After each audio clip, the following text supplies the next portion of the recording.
নমস্কার বন্ধুরা, আমি সিদ্ধার্থ। সালটা 2000 সাল। 2000 সালের কর্পোরেশন নির্বাচন প্রথমবার তৃণমূল পার্টি জয়লাভ করলো। এবার চিন্তা হলো সেই সময় তৃণমূল পার্টি জয়লাভ করাতে কে হবে ওই মেয়র অফ কলকাতা।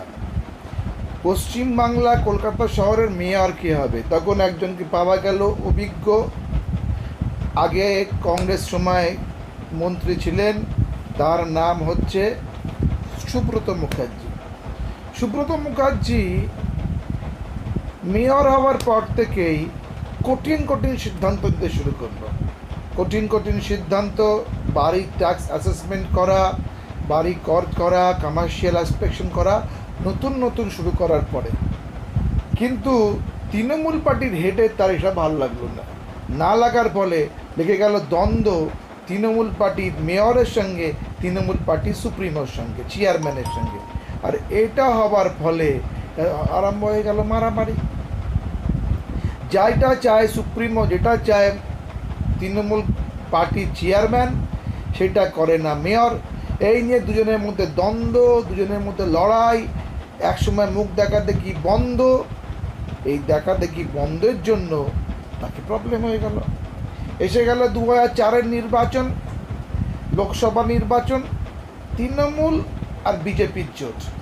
2004-এর নির্বাচন, তখন তৃণমূল পার্টির চেয়ারম্যানের সঙ্গে সেই সময় যে উত্তর কলকাতার যে সাংসদ, সিটিং সাংসদ, তার সঙ্গে আবার দ্বন্দ্ব লেগেছে।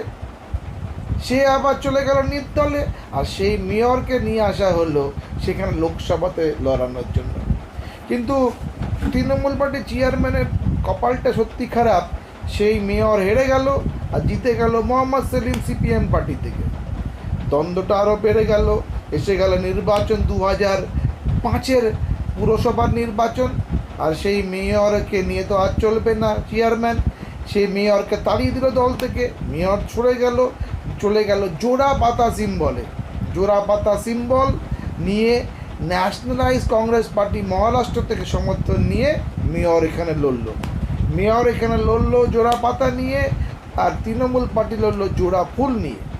এই জোড়া পাতা জোড়া ফুলের লড়াইয়ের মাঝখানে হেরে গেল তৃণমূল পার্টি, যারা প্রথমবার এসেছিল সরকারে, মানে কর্পোরেশনের সরকারে। নিজেদের গোষ্ঠীদ্বন্দ্বের ফলে হাতছাড়া হয়ে গেল ছোট লালবাড়ি।